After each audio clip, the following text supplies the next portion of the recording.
पूरी इंसानियत एक जिस्म की तरह है और उस सारे में हर एक के दुख को महसूस करना और सबके दुख साझे हैं, सबकी तकलीफें साझी हैं। मैंने खुराक कहा था, दूसरा मैंने आपको एक्सरसाइज कहा था, तीसरा एक्सरसाइज। मैंने आपको जी जी।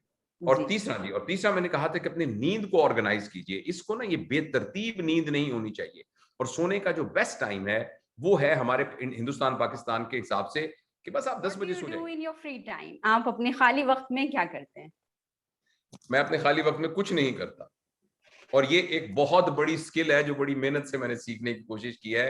अगर खाली वक्त में अगर हम कुछ कर रहे हों तो फिर वो खाली वक्त क्या हुआ भाई? कि हमारी जिंदगी के 4 एस्पेक्ट्स हैं मेन, फिजिकलिटी, हमारी इमोशनैलिटी, हमारा इंटेलेक्ट और हमारी घर के सामने एक शीशम का दरख्त है। मैं उस शीशम के दरख्त का बहुत फैन हूँ, है ना? मेरे घर में एक बिल्ली रहती है, मैं उस बिल्ली का बहुत फैन हूँ और एक बहुत बड़े आलिम बुजुर्ग, मैं उनका भी बहुत बड़ा फैन हूँ और मैं आपका भी बड़ा फैन हूँ।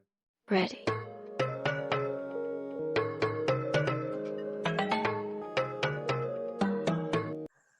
अस्सलाम वालेकुम वरहमतुल्लाहि वबरकातुहू। मैं तहमीश खान अलीगढ़ मुस्लिम यूनिवर्सिटी से इस्तकबाल करती हूँ आप सभी का मेरे चैनल टैम टॉक्स में और उम्मीद करती हूँ कि आप सब लोग बखैर होंगे। आज के इस प्रोग्राम में मेरे मेहमान खुसूसी हैं डॉक्टर जावेद इकबाल साहब, जो कि भावलपुर पाकिस्तान से हैं और आपकी शख्सियत मुझे नहीं लगता किसी तारुफ का मोहताज है, लेकिन आपके लिए सिर्फ एक लाइन मैं ये कहना चाहती हूँ कि हाँ, आप अपनी एजुकेशन ले लो या प्रोफेशन, आपने हमेशा अपनी मॉरल वैल्यूज को और अल्लाह के अहकाम को तरजीह दी है, हमेशा उनको लेकर अपनी जिंदगी में आगे काम किया है। आप पेशे से जनरल सर्जन हैं और साथ ही आपका एक बहुत ही उम्दा मोटिवेशनल यूट्यूब चैनल है प्रोफेसर डॉक्टर जावेद इकबाल के नाम से, जिस पे आप बहुत ही अच्छी पेरेंटिंग के ऊपर, चाइल्ड्स के ऊपर, जो आजकल के दौर में बहुत जरूरी है जिनके बारे में जानना, उसके ऊपर वीडियोस डालते हैं। इन्हीं के साथ मैं आपका इस्तकबाल करती हूँ हमारे शो में। अस्सलाम वालेकुम सर, उम्मीद करती हूँ कि आप ठीक होंगे। जी, वालेकुम सलाम, बहुत-बहुत शुक्रिया। जी, तो सर मेरा सबसे पहला सवाल तो आपसे ये है, जो कि अमूमन हर स्पीकर से होता है, कि जो भी ज़िंदगी अभी तक आपने गुज़ारी है, चाहे वो इल्मी एतबार से हो या फिर आपकी ज़ाती ज़िंदगी हो, उसके ऊपर हम आपसे एक मुख्तसर सा इंट्रोडक्शन चाहते हैं, तारुफ चाहते हैं। जी, बहुत शुक्रिया। मैं बस एक आम सा इंसान हूँ। 1961 में मैं पैदा हुआ था जी, और मैं अपने माँ-बाप की शादी के 7 साल बाद पैदा हुआ था। तो मेरे पेरेंट्स का ये ख़्याल था कि शायद कुछ ऐसा मेडिकल प्रॉब्लम है कि उनको औलाद ना हो, तो वो अडॉप्ट करने के बारे में सोच रहे थे कि कोई बच्चा अडॉप्ट किया जाए, तो फिर अल्लाह पाक का करना ऐसा हुआ कि मेरी विलादत हुई और मेरी पैदाइश के कोई 8 साल के बाद फिर अल्लाह ने मुझे एक बहन भी दी। तो बस हमारी ये छोटी-सी फैमिली थी। तो अमूमन जब इस तरह का बच्चा हो ना जो कि बहुत मुश्किल से पैदा हुआ हो और बहुत लाडला हो और अकेला बच्चा हो और 8 साल तक मैं, मेरी वालिदा और वालिद हम ही थे। 8 साल बाद फिर मेरी बहन भी शामिल हुई। तो अमूमन इस तरह के बच्चों के सिलसिले में ये होता है कि ये बहुत लाडले होने की वजह से काफ़ी इम्कान होता है कि ये बिगड़ जाते हैं। तो मुझे बड़ी खुशकिस्मती है मेरी कि मुझे ऐसे वालिदैन मिले कि जिन्होंने मुझसे प्यार तो बहुत किया, लेकिन लाड नहीं किया। यहाँ पाकिस्तान में हमारे एक दोस्त हैं सलमान आसिफ सिद्दीकी साहब, वो बहुत तफ़सील से इस बात को बयान करते हैं कि माँ-बाप को बच्चों के साथ प्यार तो बहुत करना चाहिए, अनकंडीशनल करना चाहिए, लेकिन लाड नहीं करना चाहिए। तो जब उनसे पूछा कि लाड और प्यार में क्या फ़र्क है? तो उन्होंने कहा कि लाड वो है कि जिसमें आप बच्चे की हर वो बात मान लें, इसलिए कि वो आपका प्यारा बच्चा, आपके जिगर का गोश्त है। बगैर किसी लॉजिक के, बगैर इस बात की तस्दीक किए हुए कि उसके पास उसकी सही रीज़न है या नहीं। तो मेरे वालिदैन जो थे, वालिद साहब तो मेरे पढ़े लिखे थे, वालिदा जो हैं वो वाजिबी सी तालीम थी उनकी, कुछ मज़हबी तालीम थी और उर्दू लिख लेती थीं, पढ़ लेती थीं।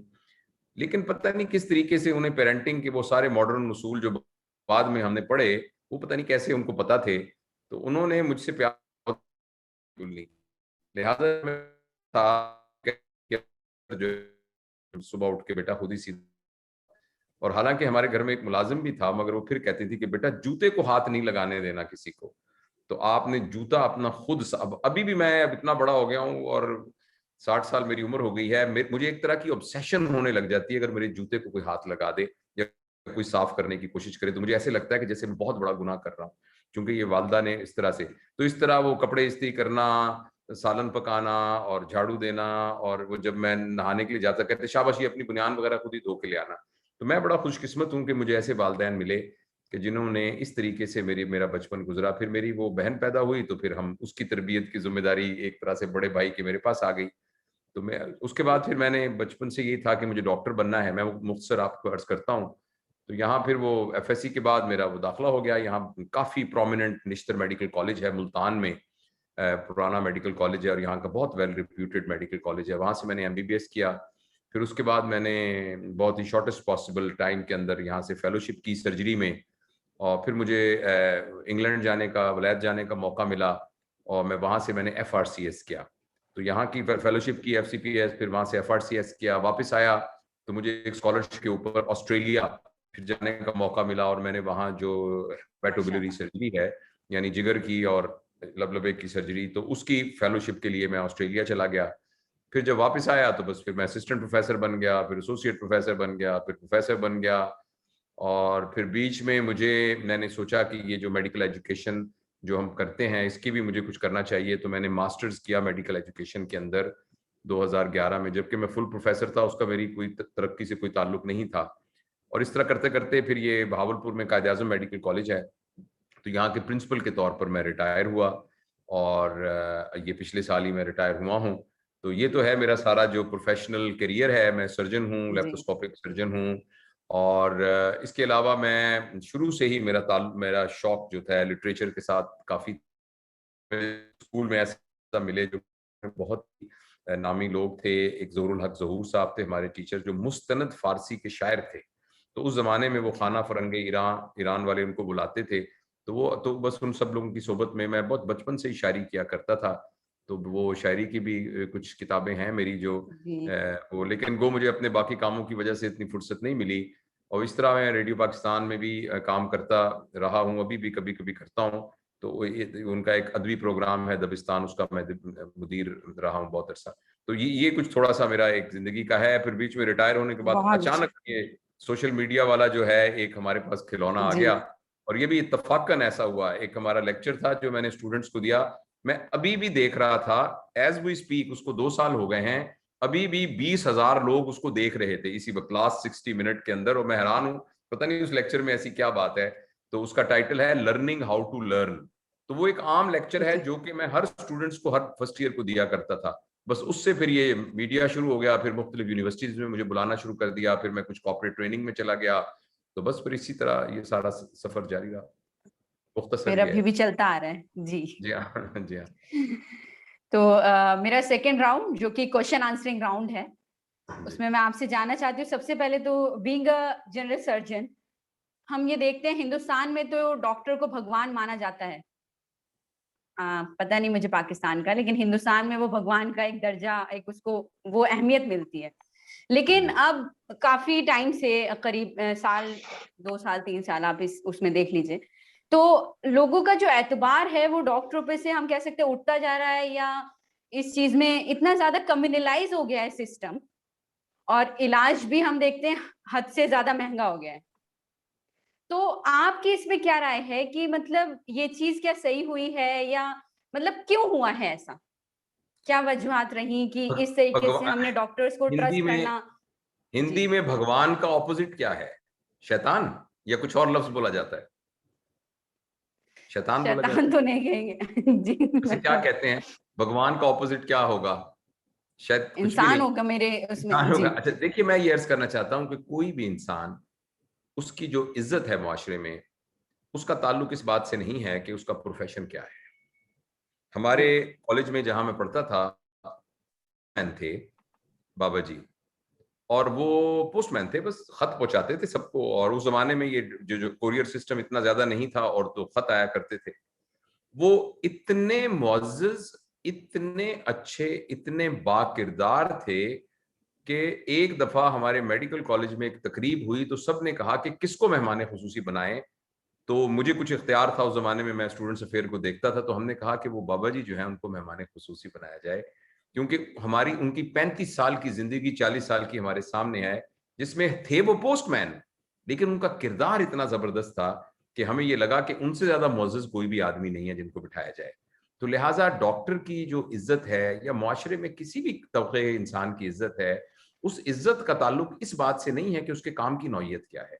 उसका इस बात से ताल्लुक ये है कि वो खुद कितने दर्द दिल के साथ लोगों के दुखों को दूर करता है।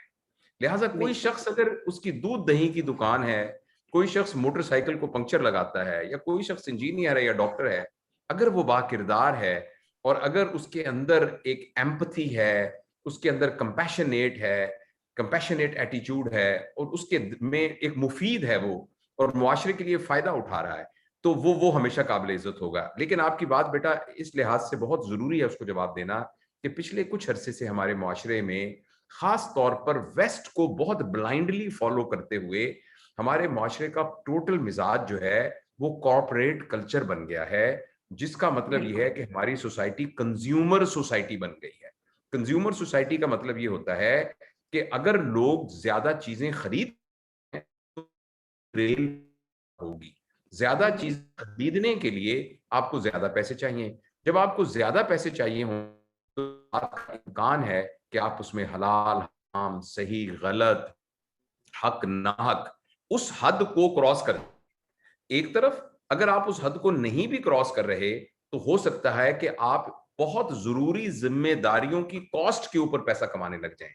यानी जो वक्त आधा आधा करनी थी, आप के तो अली बाबा की कहानी 50 दफा, मगर दफा उस कहानी में से एक नया सबक निकलना था, या आपने अपने बच्चों के साथ तितलियां पकड़नी थी या नहीं थी, वो वक्त नहीं।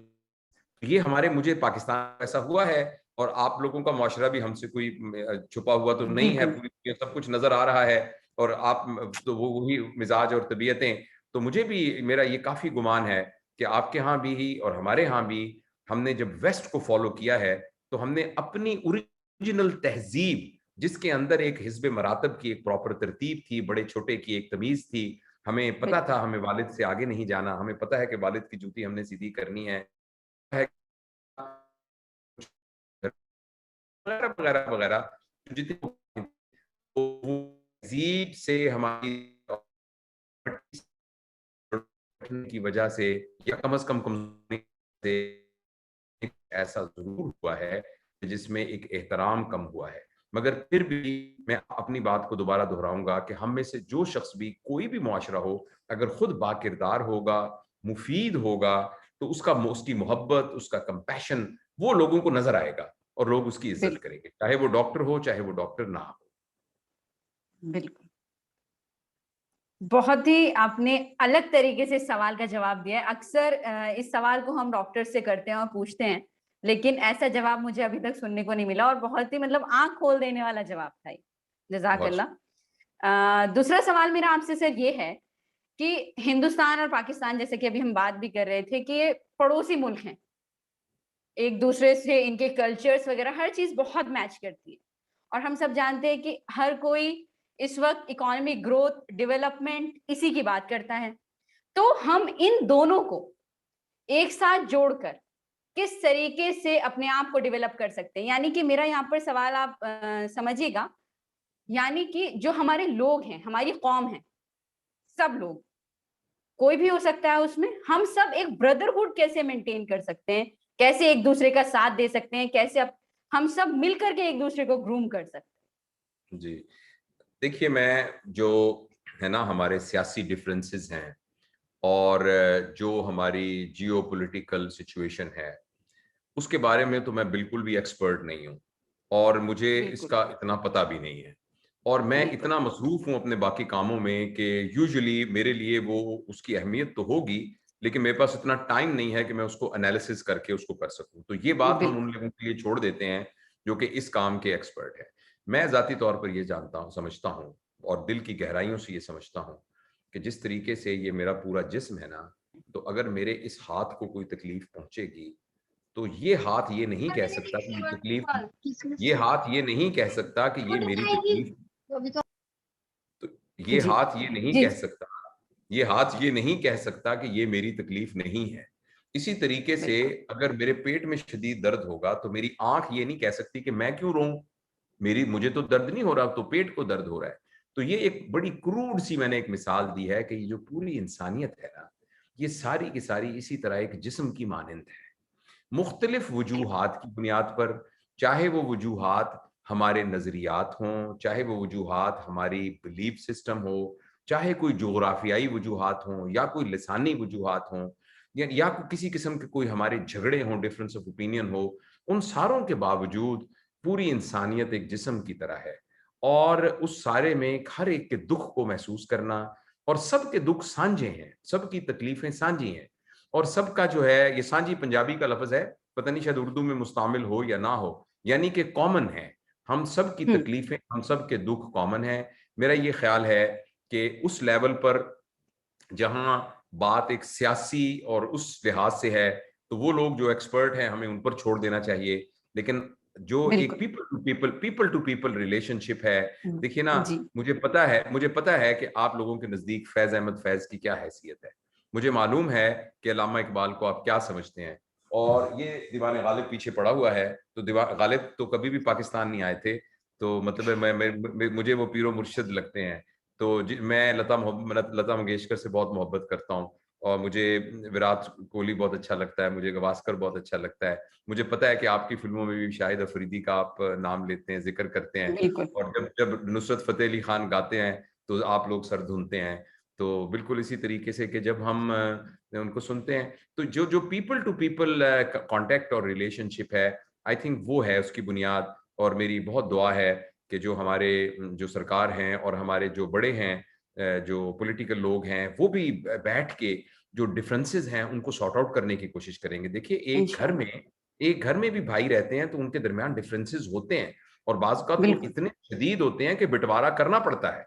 देखिए ना, दो भाई हैं तो वो बंटवारा कर लेते हैं, लेकिन बंटवारे का मतलब ये तो नहीं है कि एक दूसरे के घर पत्थर फेंकना शुरू कर देते हैं।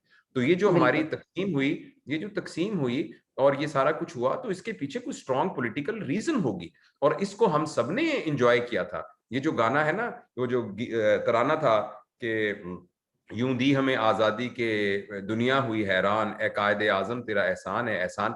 और उसी तरह एक गाना था कि परमात्मा के संग तूने कर दिया कमाल। ये कमाल। हाँ। दोनों गानों की धुन, तरानों की धुन एक ही मौसीकार ने बनाई हुई थी, और ये दोनों के दोनों तराने शमशाद बेगम ने गाए हुए थे, और दोनों के दोनों एक ही दिन रिलीज हुए थे। ठीक है ना? तो देखिए ना, तो हम इस आजादी पे खुश थे। हम सबको, हमने अंग्रेजों से आजादी हासिल की थी। तो उसके बाद फिर ये है कि जो डिफरेंसेस हैं उनकी नौयत को समझते हुए, मेरा ये ख्याल है कि हमारे बड़ों को बैठना चाहिए और बैठ के बेशक। इन मसाइल को हल करना चाहिए। जो सोर पॉइंट्स हैं, जो टेंडर पॉइंट्स हैं, वो तभी मुमकिन होगा जब मैं आपके दुख को महसूस करूं और आप मेरे दुख को महसूस करें। तो ये बहुत बिल्कुल। जरूरी है मेरे ख्याल के अंदर।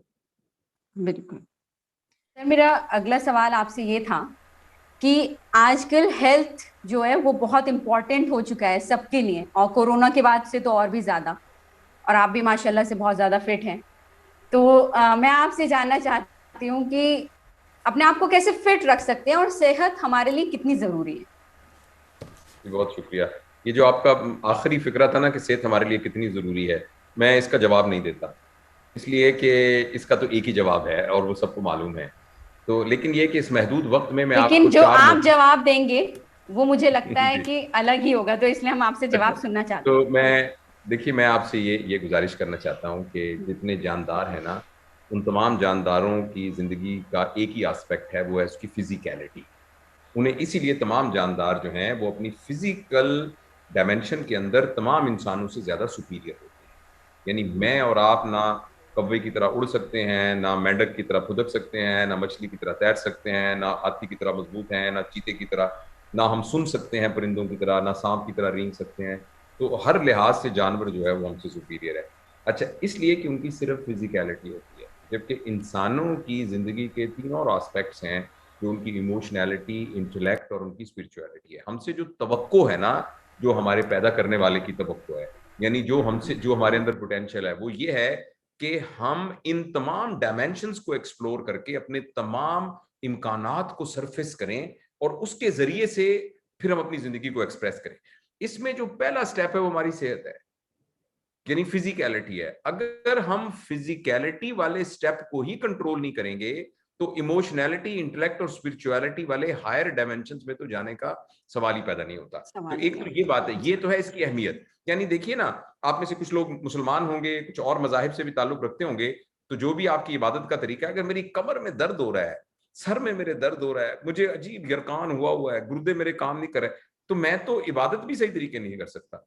आप जाके गुरुद्वारे के अंदर मत्था भी सही नहीं टेक सकते और भगवान के सामने प्रार्थना भी नहीं कर सकते और नमाज भी नहीं पढ़ सकते, और आप चर्च में भी जाकर कुछ कोई अपनी प्रेयर्स नहीं कर सकते, यानी आप कोई भी जो करते हैं इबादत भी नहीं कर सकते अगर आपकी फिजिकलिटी ठीक नहीं है।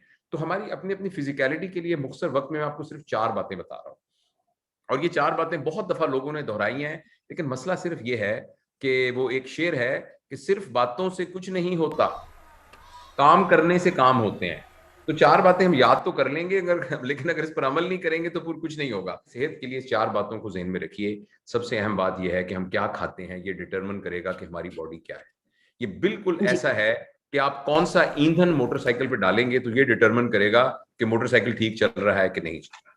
उस सिलसिले में बिल्कुल। बुनियादी बात याद रखने की ये है कि हमारी ग़िज़ा जितनी प्लांट बेस्ड होगी, यानी जमीन से निकलने वाली प्लांट बेस्ड होगी, जितनी ज्यादा ऑर्गेनिक होगी उतनी हमारी सेहत के लिए मुफीद होगी और हमारी सेहत के पूरी केमिस्ट्री के साथ मैच करेगी। जितनी कम कुक्ड हुई, कम पकी हुई उतनी उतनी हमारे लिए बेहतर होगी।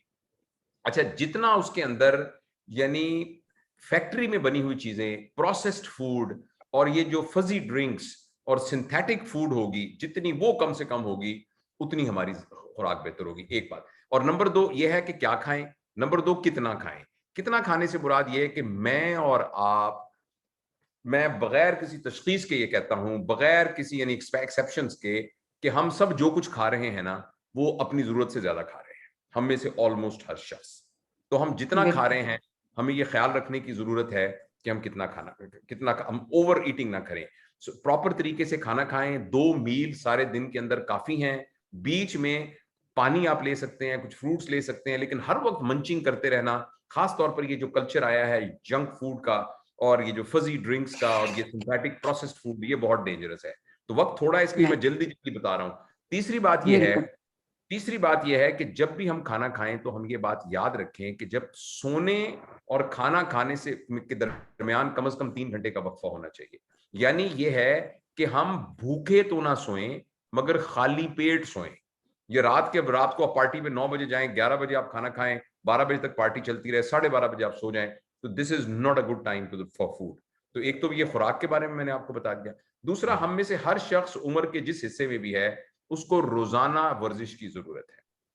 तो आप अपने बिल्कुल। एक्सपर्ट से पूछ सकते हैं, लेकिन रोजाना वर्जिश की जरूरत है। कोशिश कीजिए घर के करीब कहीं करीब कोई मार्केट में जाना हो, दफ्तर में जाना हो तो पैदल जाने की कोशिश कीजिए। 3-4 मंजिला बिल्डिंग में जाना हो, कोशिश कीजिए कि सीढ़ियों से चढ़ के जाइए और सीढ़ियों से चढ़ के नीचे आइए। कोशिश कीजिए कि अपने घर का काम खुद कीजिए। कोशिश कीजिए कि आते हुए बाथरूम को खुद मॉप करके आइए। कोशिश कीजिए कि अपने बर्तन खुद धो लीजिए। कोशिश कीजिए कि घर की चादरें खुद आप साफ करें। तो ये जो रोजमर्रा की एक्टिविटी से भी बहुत सा वर्कआउट हो जाता है, लेकिन मैं आपसे अर्ज करना चाहता हूं कि रोजाना कुछ एक्सरसाइज करनी जरूरी है। तो खुराक, बिल्कुल। नंबर 2 एक्सरसाइज, नंबर 3 हमारी स्लीप बड़ी साउंड होनी चाहिए। हमारा स्लीप का पीरियड पैसिव पीरियड नहीं है, प्लीज याद रखिएगा। ये बहुत एक्टिव बल्कि सुपर एक्टिव पीरियड टाइम है। सारा दिन में हमारे दिमाग के अंदर जो खिचड़ी पकती रहती है, जब हम साउंड स्लीप में होते हैं तो वो सारी फाइलें, वो सारी मेमोरी, वो सारे न्यू एक्सपीरियंसेस, वो सारे थॉट पैटर्न्स वो तरतीब में आते हैं। जैसे कमरे बिखरे में किताबें पड़ी होती हैं तो कोई सुगड़ जो है आपकी तरह की सुगड़ बेटी आके उन सबको तरतीब से रखती है, अलमारियों में, खानों में रखती है। तो जब रात, तो नींद वो सुगड़ बेटी है जो रात को आके आपके सारे थॉट प्रोसेस के अंदर जो जो फाइलें पड़ी हैं उनको तरतीब से रखती है। तो उसके लिए एक टर्म होती है स्लीप हाइजीन। एक सबसे ज्यादा अजाब तो हमें मेरा मोबाइल नहीं है, सबसे ज्यादा अजाब हमें इस मोबाइल ने डाला हुआ है। और अक्सरियत जो है वो लोग रात के खाने के बाद ये इस मुकद्दस, ये जो टुकड़ा है इनके पास, ये जो जन्नत से आया हुआ, मतलब ब्रैकेट में कह रहा हूं, तो यानी उसकी जियारत करना जो है वो अपना फर्ज समझते हैं। और वो जो वाइटल टाइम है तो इसको जुडिशियस यूज करें। और जब सोने का टाइम हो तो उस वक्त फौरन सो जाएं और जितनी डिस्ट्रैक्शंस हैं उनको आप दूर करें। ये तीसरी और चौथी बात। पहली मैंने खुराक कहा था, दूसरा मैंने आपको एक्सरसाइज कहा था, तीसरा मैंने एक्सरसाइज, आपको जी कुछ ना कुछ वर्जिश करनी स्लीप जरूरी है। हाइजीन। और तीसरा मैंने कहा था कि अपनी नींद को ऑर्गेनाइज कीजिए। इसको ना, ये बेतरतीब नींद नहीं होनी चाहिए। और सोने का जो बेस्ट टाइम है वो है हमारे हिंदुस्तान पाकिस्तान के हिसाब से कि बस आप 10 बजे सो जाइए, और ताकि सुबह आप उठ सकें। और सुबह आप उठिए, यानी जिसमें जो मुसलमान हैं वो नमाज पढ़ें, जो लोग बाकी अपनी इबादत करते हैं वो इबादत करें, और उसके बाद आप वॉक करें थोड़ा सा। तो वो बेस्ट प्रोडक्टिव टाइम होता है सुबह का। ये 3 बातें। और सेहत के लिए चौथी अहम चीज है, हत्तुल इम्कान कोशिश कीजिए कि स्ट्रेस फ्री लाइफ गुजारिए। स्ट्रेस फ्री लाइफ का कहना बहुत आसान है, तो लेकिन कैसे गुजरे इतने माशरे की। एक सिर्फ गुर बता देता हूं, रात को सोने से पहले सबको माफ करके सोइए, और ये कहिए कि ए अल्लाह, ए भगवान, वाह गुरु, जो भी आप जिसको भी मानते हैं, कि मुझसे जो कुछ हुआ मैंने सबको माफ किया। मैं किसी की कोई जिम्मेदारी मेरे ऊपर नहीं है, मैंने सबको माफ किया। और मेरी इस माफी को कबूल करते हुए अब तू मुझे माफ कर दे, क्योंकि मैंने ग्रेट। तेरी मखलूक को माफ कर दिया है। तो इन रिटर्न मैं आपसे ये एक्सपेक्ट करता हूं कि जब तेरे बंदों को माफ कर दिया तो फिर तू भी मुझे माफ कर दे। और रात को अपनी पूरी स्लेट क्लीन करके सोएं। गो इसके अलावा और बहुत सी और भी बातें होंगी। किसी को फाइनेंशियल प्रॉब्लम होगा, किसी को बच्चों का प्रॉब्लम होगा, एजुकेशन का प्रॉब्लम होगा, सोशल प्रॉब्लम होगा, तो उसके बारे में जो भी आपने स्ट्रेटेजी बनानी है वो बनाएं। लेकिन कोशिश करें कि आपकी जिंदगी कम से कम स्ट्रेस में हो, तो आप इंशाअल्लाह अज़ीज जितनी आपकी तबी उम्र है आप अच्छे हेल्दी तरीके से गुजारेंगे। बिल्कुल, माशाल्लाह। अगला सवाल सर मेरा आपसे ये है कि फियर जो है हर किसी की जिंदगी में होता है, इट्स अ ह्यूमन नेचर। तो हम फियर। ये जानना चाहते हैं कि जी फियर, तो डॉक्टर साहब की जिंदगी में क्या ऐसा फियर है जो आप हमारे साथ शेयर करना चाहते देखिए, मुझे इतना सोचना पड़ रहा है ना, तो जब इतना हैं? सोचना पड़ रहा पहला होता है सवाल ऐसा है जिसमें आपको इतना सोचना पड़ रहा है। तो मैं सिर्फ आपको ये बताना चाहता हूं कि इंसान जी, को खौफ होता कब है, फियर होता कब है। फियर दो वजूहात से होता है।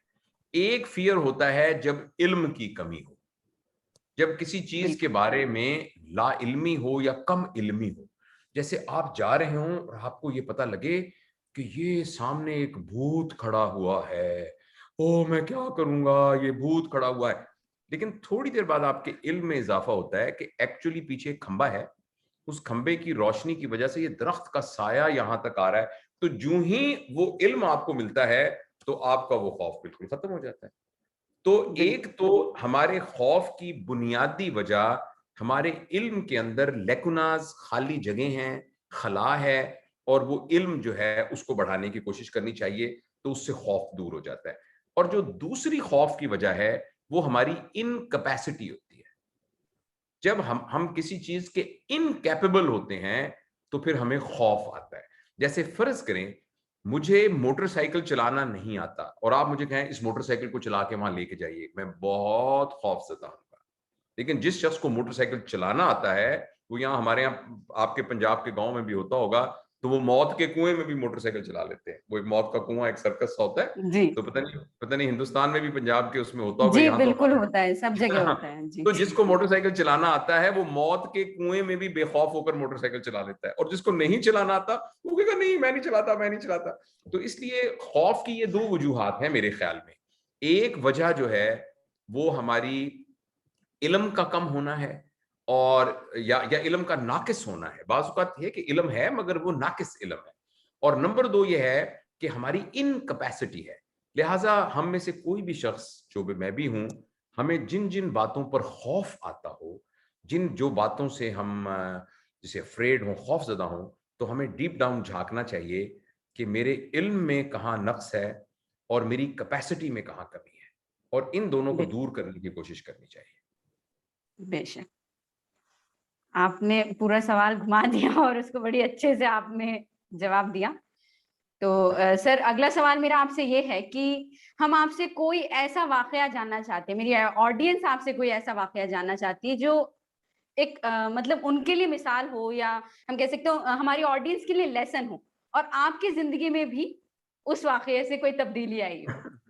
अच्छा, ये मुझे पता नहीं कितना वक्त है हमारे पास। ये ना एक इतना मामूली वाकया है इस कदर मामूली वाकया है कि आप कहेंगे भला ये भी कोई बताने की बात है। लेकिन मैं जब इस वाक़े को याद करता हूँ, अब आपने कहा तो मेरे ज़हन में आया। हमारा मुल्तान में घर था। मुल्तान एक शहर है वस्त में जी। पाकिस्तान के।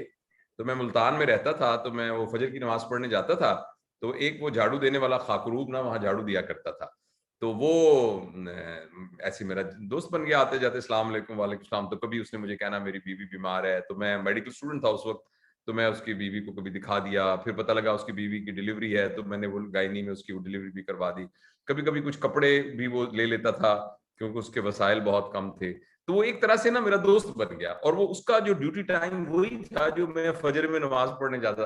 तो मुझे देख कर ना तो वो झाड़ू रोक लेता था ताकि मट्टी ना उड़े, और फिर मैं गुज़रता था तो कहता अस्सलाम वालेकुम, तो इस तरह से। अच्छा, ऐसा हुआ कि वो इस तरह से मेरा एक दोस्त बन गया एक तरह से। तो एक दफ़ा मैं उस मेरे पास मोटरसाइकिल होता था, तो मैं एक दफ़ा मोटरसाइकिल पे सख्त गर्मी में दोपहर में कहीं जा रहा था, तो मेरा मोटरसाइकिल पंक्चर हो गया। और मैंने इधर-उधर देखा तो दूर एक पंक्चर की दुकान थी छोटी-सी, तो मैं घसीटता हुआ वहाँ ले गया, तो मैंने कहा यार इसको पंक्चर लगा दो, और खुद मैं थोड़ा-सा एक नीम का दरख्त था वहाँ, तो मैं साए में खड़ा हो गया।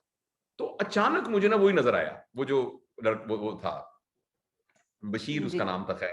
तो वो मुझे नज़र आया दूर से, और मुझे देख के कहने लगा, "ओ साहब आप किधर? ओ हमारी किस्मत, ये सामने जो झोंपड़ियाँ ना, ये मेरा घर है। तो आप मेरे घर तशरीफ लाएँ। वो तो मेरी तो किस्मत चमक गई, आप मेरे मेरे दोस्त मेरे मेरे आप मेरे यूँ आ गए।"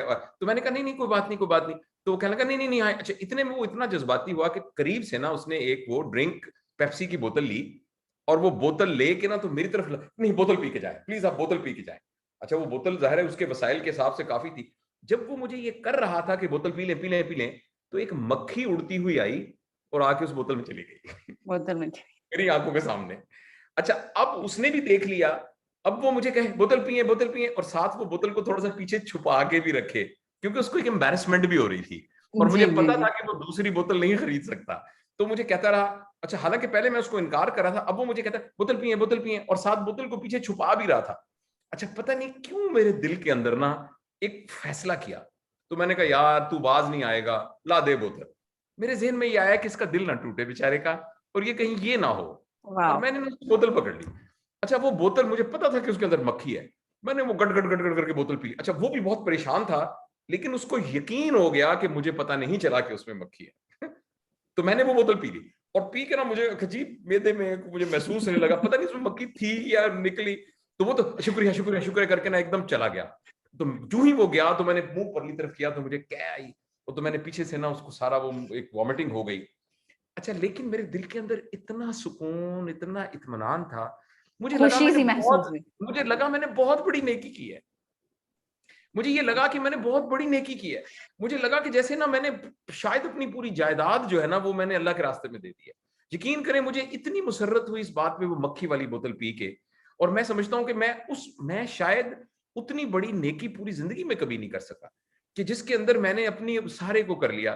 तो अब आपने कहा तो मुझे स्पॉन्टेनियसली ये याद आया, मेरा एक एक्चुअली एक अफ़साना भी है जिसका नाम है छोटी-सी नेकी, जिसमें मैंने किरदारों के नाम बदल के वो किया। तो मैं यही आपसे बताना चाहता था कि बाज़ औक़ात ना वाक़यात बहुत छोटे से होते हैं, और उनकी कोई शायद बिल्कुल। फ़िज़िकल इतनी वैल्यू नहीं होती, मगर वो हमारी ज़िंदगी के अंदर बड़ी एक डिटरमिनेंट। मैं आपको यकीन दिलाता हूँ कि कभी-कभी ना मुझे कोई अल्लाह पाक से दुआ माँगनी होती है ना, तो मैं आप हैरान होंगी इस बात से, मैं कहता हूँ, या अल्लाह, तो याद है कि वो बशीर ने जब वो वाला काम किया था। पेप्सी में जो मक्खी डाल दी थी, तो मैंने सोचा कि बशीर का दिल ना टूटे, तो मैंने वो मक्खी वाली बोतल पी ली थी, तो या अल्लाह तू मेहरबानी करके मेरा ये काम कर दे। तो हाँ, मैं इतना जी। इतना मैं एक्सप्लॉइट करता हूँ ना वो उस मक्खी वाली बोतल को, तो तो बस ये मेरे ज़हन में कुछ आया था, मैंने कहा आपसे शेयर कर बहुत अच्छा, बहुत अच्छा।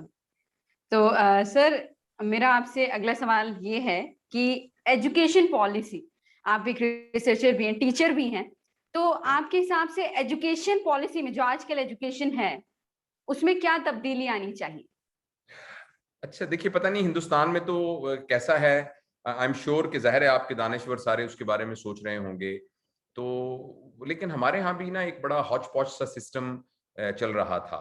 तो 3-4 जो स्ट्रीम्स हैं जिसमें एजुकेशन एक होती है, कि एक तो वो सरकारी स्कूल हैं, इसके अलावा कुछ प्राइवेट हुँ, स्कूल हैं जो महँगे स्कूल हैं, और वो अक्सर प्राइवेट स्कूल जो हैं, वो ऑक्सफोर्ड का जो कोर्स है या कैम्ब्रिज का जो कोर्स है, ओ लेवल्स और ए लेवल्स उसको करवाते हैं। और इसके अलावा दीनी मदरसे हैं, उनकी भी एक तालीम है जिसमें बहुत सारे बच्चे जो हैं उसमें पढ़ने के लिए जाते हैं। और इसके अलावा जो सबसे खौफनाक बात ये है कि इस सब के बावजूद 2.5 करोड़ बच्चे ऐसे हैं जो स्कूलों में नहीं है, जो कि बस गलियों में है, वो कि जिनको रोजगार का मसला है। तो ऐसी सूरत में हमारी हुकूमत ने तो पिछले दिनों एक बहुत ही जबरदस्त काम किया है।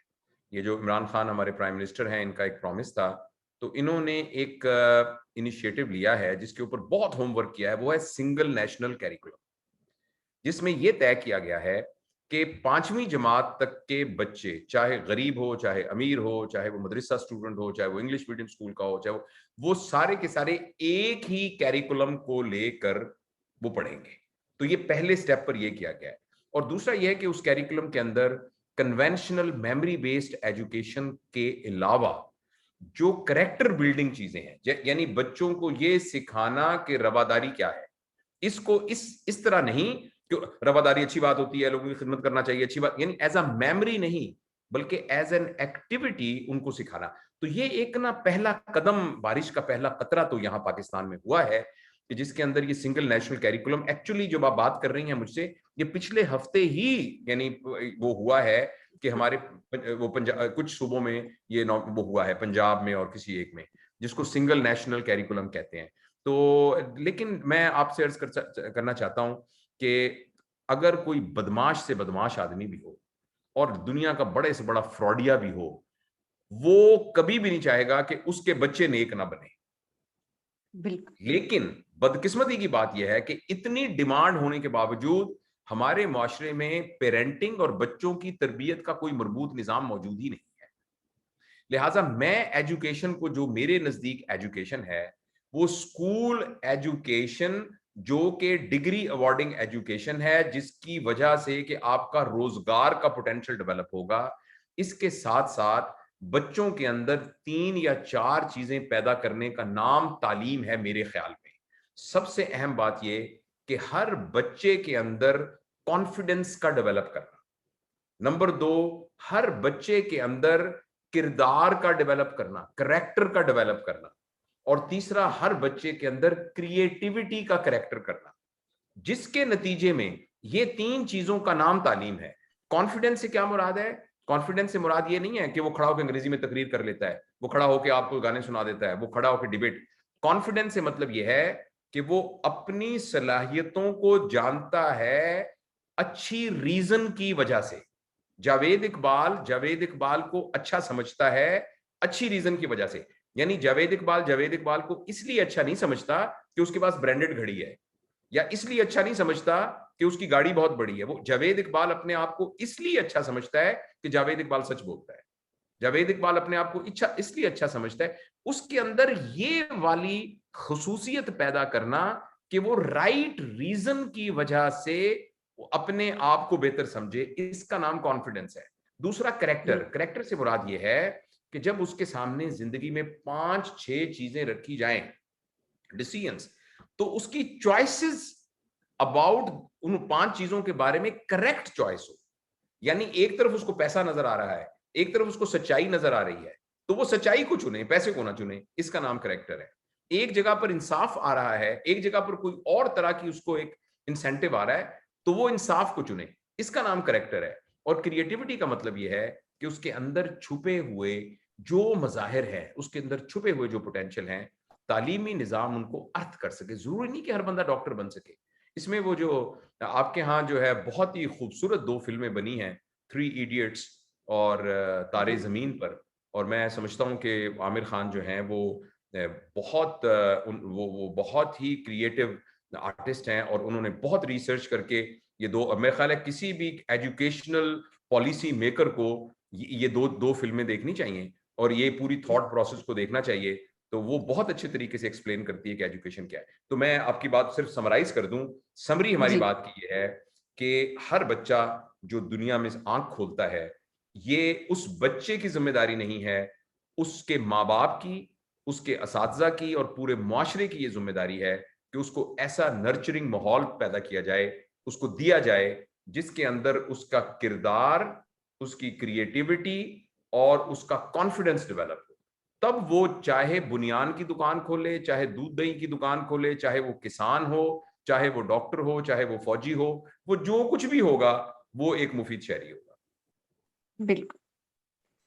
तो सर अब हमारा आ जाता है रैपिड फायर राउंड, जो कि मैं जी, तो सबसे पहले तो मैं आपसे, मेरा जो सबसे पहला सवाल है रैपिड फायर राउंड का, वो ये है कि डिस्क्राइब योरसेल्फ इन 3 वर्ड्स। अपने आप को 3 वर्ड्स में डिस्क्राइब करना है आपको, जो आपको लगता है।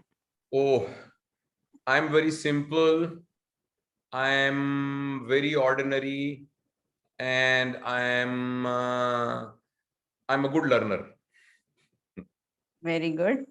And second question is, what do you do in your free time? आप अपने खाली वक्त में क्या करते हैं? मैं अपने खाली वक्त में कुछ नहीं करता, और ये एक बहुत बड़ी स्किल है जो बड़ी मेहनत से मैंने सीखने की कोशिश की है। अगर खाली वक्त में अगर हम कुछ कर रहे हों तो फिर वो खाली वक्त क्या हुआ भाई? खाली वक्त तो होता ही वो है कि जिसमें हम कुछ ना कर रहे हो। अच्छा, बस खाली लेटना है या खाली वक्त में नहीं, बैठना है या जो भी, खाली वक्त मतलब में बस खाली कुछ। होना है। देखे ना कि मैं जब जब ये गिलास खाली हो तो इसमें क्या भरा हुआ होता है, तो ये तो सवाल ही बिल्कुल नहीं है। अगर इसमें कुछ भरा हुआ है तो फिर ये खाली कैसे हुआ? खाली वक्त वो होता है जिसको हम लेयर टाइम डिप्लोमेटिक कहते हैं, आंसर। जिसको जी। नहीं नहीं, जिसको हम लेयर टाइम कहते हैं। तो खाली, लेकिन फिर भी अगर आप पूछें क्या करना है, तो जो आपके दोस्त है ना, जिनको आपसे कोई गरज नहीं है, जो सिर्फ आपके दोस्त हैं और जिनको मिलने से पहले आपने कोई एजेंडा नहीं बनाया हुआ कि मेरा एक दोस्त है, मैं उसे मिलने जा रहा हूं, किस लिए जा रहा हूं पता नहीं, किस लिए जा रहा हूं, बस मिलने के लिए जा रहा हूं।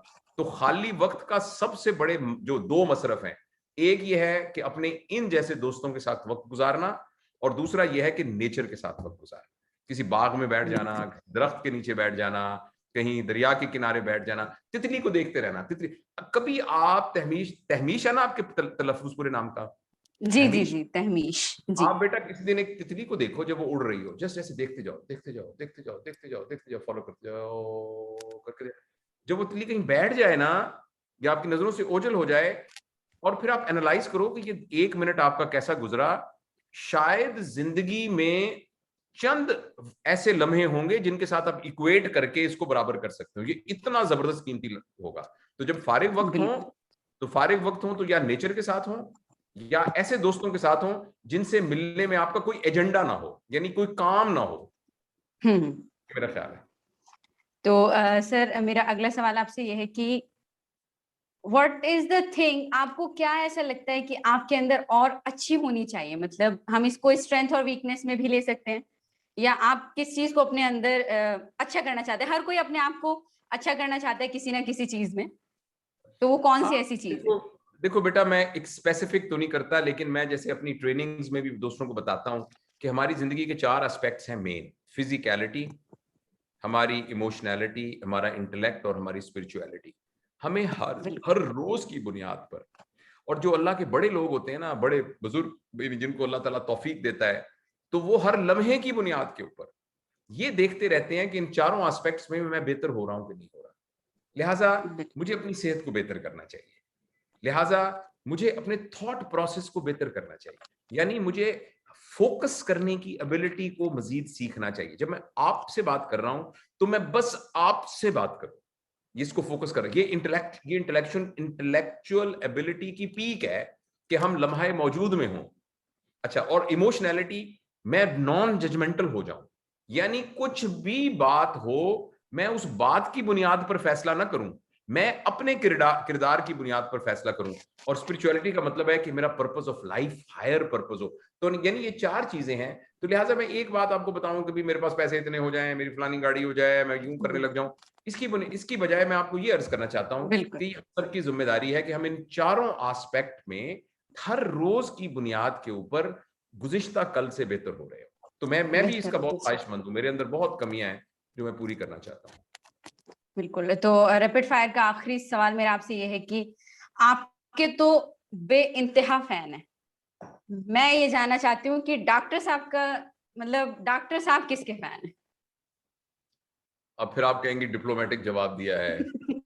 मुझे मुझे यूं अगर शख्सियात कहे जाएं तो बहुत सारे हमारे दोस्त हैं कि जिनको मैं बहुत कदर की निगाह से देखता हूं और जिनसे मैं बहुत प्यार करता हूं। लेकिन हमारी जो मंजिल है ना बेटा, वो ये जी। है कि हम हर शख्स के फैन बन जाएं। हमें हर शख्स के अंदर नजर आए अपना आप, और हमें हर शख्स के अंदर नजर आए खुदा। अपनी तमाम उन तमाम यानी खूबियों के साथ। तो ये हमारी एक्चुअली मेरी जाती काविश है, एक पता नहीं मैं मरने से पहले इसको पूरा कर सकूं, कि हम इतने नॉन जजमेंटल हो जाएं, हम इतने अच्छे बुरे के चक्करों से निकल जाएं। देखो ना, कुछ लोगों का मैं फैन हूं, कुछ का मैं फैन नहीं हूं। इसका क्या मतलब है? इसका मतलब है कुछ लोगों को मैं अच्छा समझता हूं, कुछ को मैं अच्छा नहीं समझता। इसका ये मतलब है ना।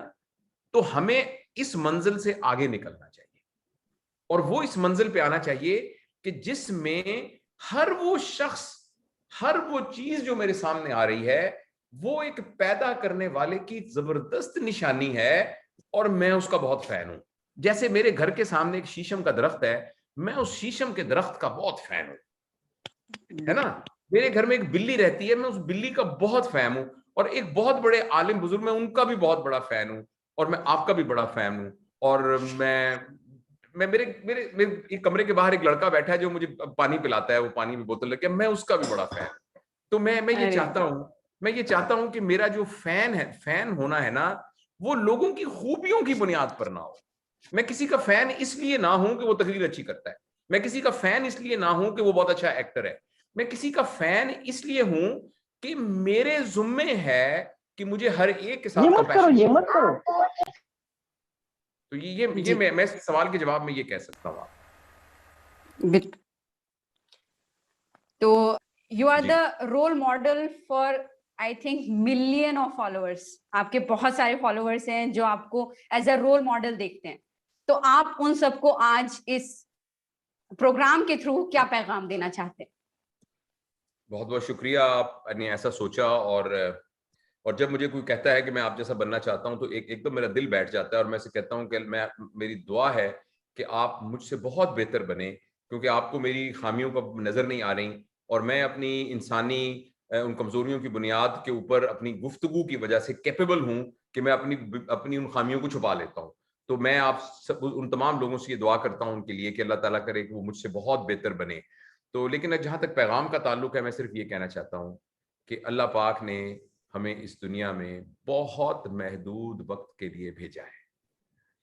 ये महदूद वक्त इतना महदूद है कि इसमें हम अपनी एक भी ख्वाहिश पूरी नहीं कर सकते, मगर ये वक्त इतना तवील है कि इसके जरिए से अगर हम कोई लेगेसी क्रिएट करना चाहें, अगर हम इस दुनिया में कोई इम्पैक्ट क्रिएट करना चाहें, और हम कोई ऐसा काम करना चाहें कि जब हम इस दुनिया से फिजिकली चले भी जाएं तो हमारे उस काम के असरात मौजूद हों, तो इस काम के लिए हमारे पास बहुत वक्त है। तो हमें ये याद रखना चाहिए, अगर हम ख्वाहिशात के पीछे लगेंगे तो बहुत मायूसी होगी।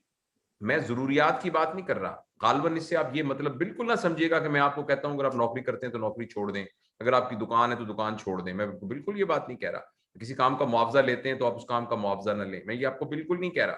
मैं ये कह रहा हूं कि आप जूती जरूर पहने, लेकिन जूती को टोपी ना समझें, जूती को टोपी की तरह सर के ऊपर ना रख लें। यानी इसका कतन ये मतलब नहीं है कि जूती नहीं खरीदनी, लेकिन जूती को टोपी नहीं समझना। टोपी के लिए, टोपी चाहे वो पतले से कपड़े की भी होगी, उसकी अहमियत जूती से बहुत ज्यादा है। तो ख्वाहिशात की ये हैसियत है। तो ख्वाहिशात की वाली जिंदगी हमें मायूसी और परेशानी के अंदर लेके जाएगी, और वो ख्वाहिशात पूरी भी नहीं होगी। ख्वाहिश की डेफिनेशन ही ये है, वो जो पूरी ना हो उसको ख्वाहिश कहते हैं। इसके मुकाबले में अगर हम कोई लेगेसी क्रिएट करना चाहें, तो हमारी उम्र जितनी भी है वो काफी है कि उसमें हम एक मुफीद जिंदगी गुजार सकते हैं। तो ये मेरा पैगाम है। बहुत अच्छे, बहुत अच्छे। अम, चलिए चलते हैं हम अपने ऑडियंस टॉक की तरफ, क्योंकि वक्त ज्यादा होता जा रहा है। तो सबसे पहले तो शाइस्ता मैम को मैं बुलाना चाहती हूँ। अपना माइक ऑन कर सकती हैं और अपनी वीडियो ऑन कर सकती हैं और अपना सवाल पूछ सकती हैं सर से। Thank you, ma'am. Thank you so much for giving me a chance to say thank you. something in front of Professor Saab. Sir, great to have you मैं हियर मैम, थैंक यू। जी, thank you, ma'am. Professor साहब, मैं कश्मीर मजलूम कौम से बोल रही हूँ, और ये हम अपने आप को लकी समझते हैं कि हम भी अपने पड़ोसियों के साथ बात कर सकते हैं, क्योंकि हमने हमारे दौर ने तो बस यही देखा, बस डिस्टरबेंसेस देखे। एजुकेशन का माहौल काफ़ी डिस्टरबेंस से गुजरा हुआ।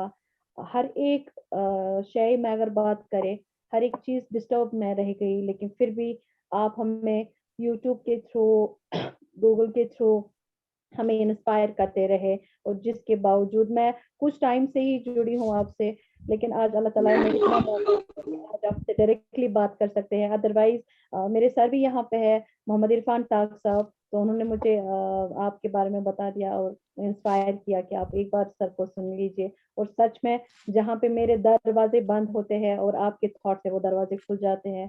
Thanks sir, thanks so much.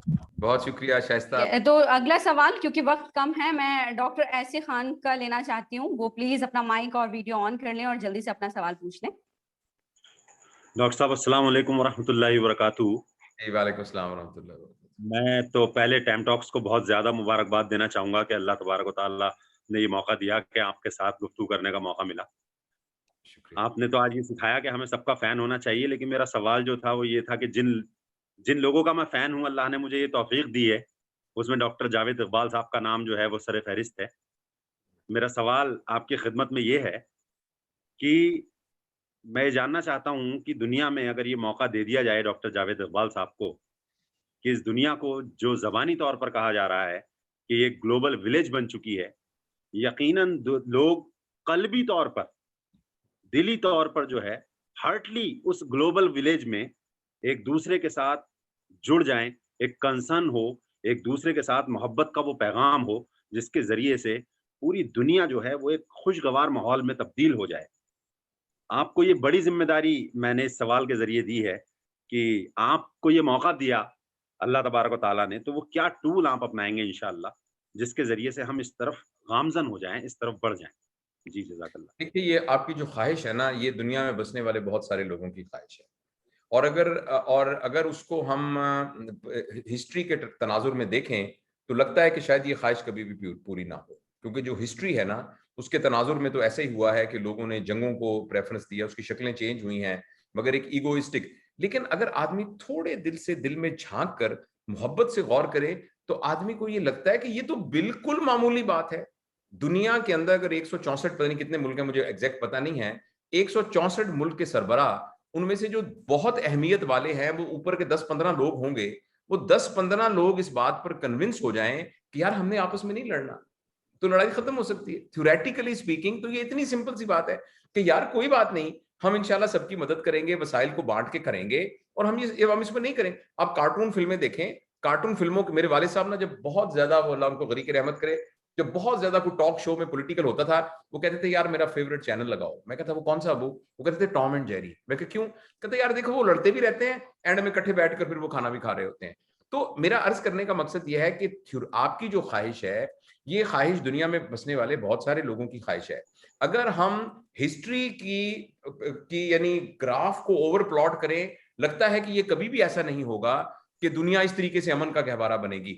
लेकिन अगर हम इसकी इम्कान को देखें, तो इसका बहुत इम्कान मौजूद है। यानी हिस्ट्री के प्लॉट को देखें तो लगता है कि लोगों का मिजाज ऐसा नहीं करेगा, लेकिन हमें जो चीज उम्मीद दिलाती है वो ये है कि ऐसा मुमकिन है अगर लोगों का मिजाज तब्दील हो जाए। लिहाजा मेरे और आपके जुम्मे ये है कि हम अपने आखिरी सांस तक अपने जोन ऑफ इन्फ्लुएंस के अंदर लोगों को पॉजिटिविटी की तरफ लाते रहें।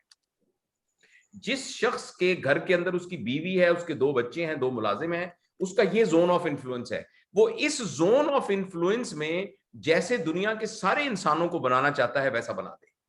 एक आदमी एक स्कूल का हेडमास्टर है, तो उस स्कूल के अंदर जितने बच्चे हैं उन बच्चों को उस तरह का बना दे जिस तरह का वो पूरी दुनिया को बताना चाहता है। और जिसको ज्यादा अल्लाह पाक ने एक स्पेक्ट्रम दिया है तो उसके अंदर ज्यादा कोशिश करता रहे। तो लिहाजा ये है कि मेरे और आपके जुम्मे आउटकम नहीं है। प्लीज आप ये बात मैं बड़ी आपको शिद्दत से अर्ज करना चाहता हूं, मेरे और आपके जुम्मे 3 काम है। पहला काम यह है कि मेरी नीयत ठीक हो बिल्कुल। नंबर 2, मैं सही डायरेक्शन में काम कर रहा हूं। और तीसरा यह कि मैं हार्ड वर्कर हूं। इन तीनों के अलावा नतीजा क्या निकलेगा ये मेरे और आपके जिम्मे नहीं है। लिहाजा हमें इस बात पर बिल्कुल बॉदर नहीं करना चाहिए कि आगे से दुनिया क्या करेगी, अमेरिका लड़ेगा कि नहीं लड़ेगा, रूस की लड़ाई का क्या बनेगा, अफगानिस्तान में क्या होगा, लोग ये करेंगे। मेरे और आपके जुम्मे ये है कि आपका और मेरा जितना जोन ऑफ इन्फ्लुएंस है उसके अंदर जितने लोग आते हैं मैं उनको वैसा बना दूं जैसा मैं चाहता हूं कि दुनिया में अच्छे लोगों को बनना चाहिए। कुछ लोग ऐसे होंगे कि जिनके जोन ऑफ इन्फ्लुएंस में 4 लोग भी नहीं आते होंगे, मगर उनके जोन ऑफ इन्फ्लुएंस में उनका अपना आप तो आता होगा। कम से कम जावेद इकबाल का जावेद इकबाल के ऊपर तो इख्तियार चलता है।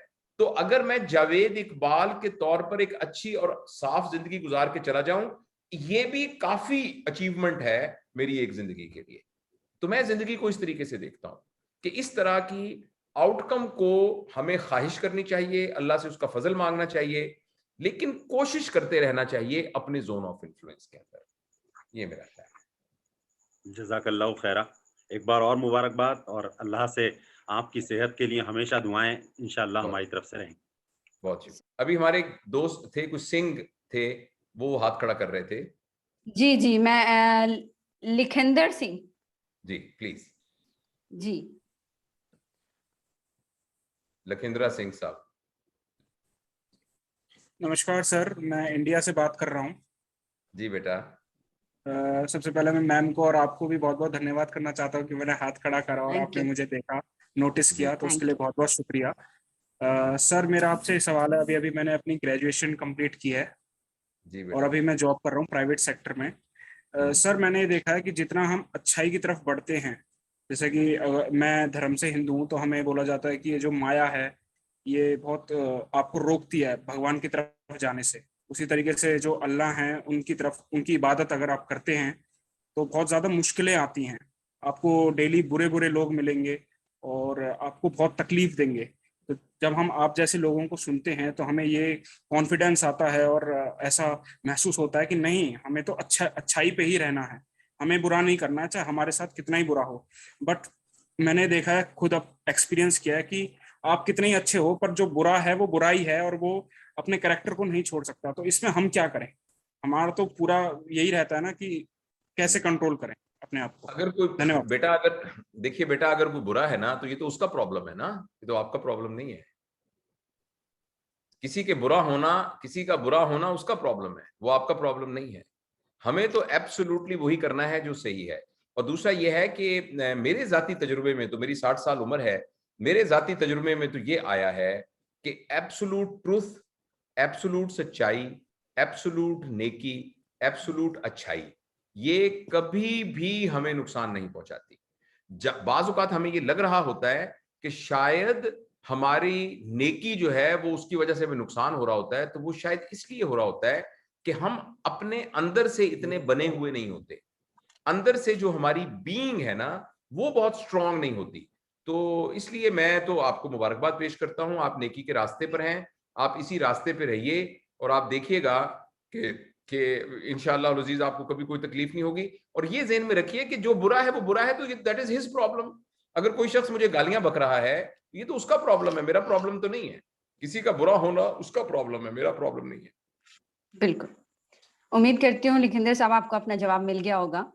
और आपसे मैं माफ़ी चाहती हूँ क्योंकि सबके सवाल लेना मुश्किल है।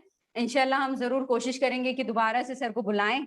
और आपके जो भी सवाल हैं आप मुझे सोशल मीडिया पे मेरे इंस्टाग्राम पेज पर या फिर फेसबुक पर आप मुझे शेयर कर सकते हैं, हम उसको सर के पास पहुंचाएंगे या फिर आप सर को डायरेक्टली भी शेयर कर सकते रमीश, दूसरा मैं आपसे ये अर्ज करना चाहता हूँ कि जी जो मेरा चैनल है ना, जिसका नाम है प्रोफेसर डॉक्टर जावेद इकबाल, जी जी उस पे तकरीबन 700 के करीब वीडियोस हैं, जिसमें जी बहुत सारे ऐसे, कई दफा लोग दोस्त हमसे सवाल पूछते हैं ना, तो उनका जवाब मैं ऑलरेडी दे चुके हो। जी जी, मैं वही बोलने वाली थी। बिल्कुल तो वो ये कि वो वहां से उससे उस पर राब्ता कर सकते हैं। बिल्कुल, तो आप वहां से डायरेक्ट आप देख सकते हैं। सर ने बहुत छोटे छोटे मौजू जो हम लोगों को नहीं पता होते और हम उनका जवाब जानना चाहते हैं, उस पर सर ने वीडियोस बनाई हैं और सर रोज वीडियोस डालते रहते हैं। तो आप प्लीज उनको जाकर के देखिए और आप हमें भी सोशल मीडिया पे फॉलो कर सकते हैं for our amazing podcast with these kind of people, Tam Talks के नाम से।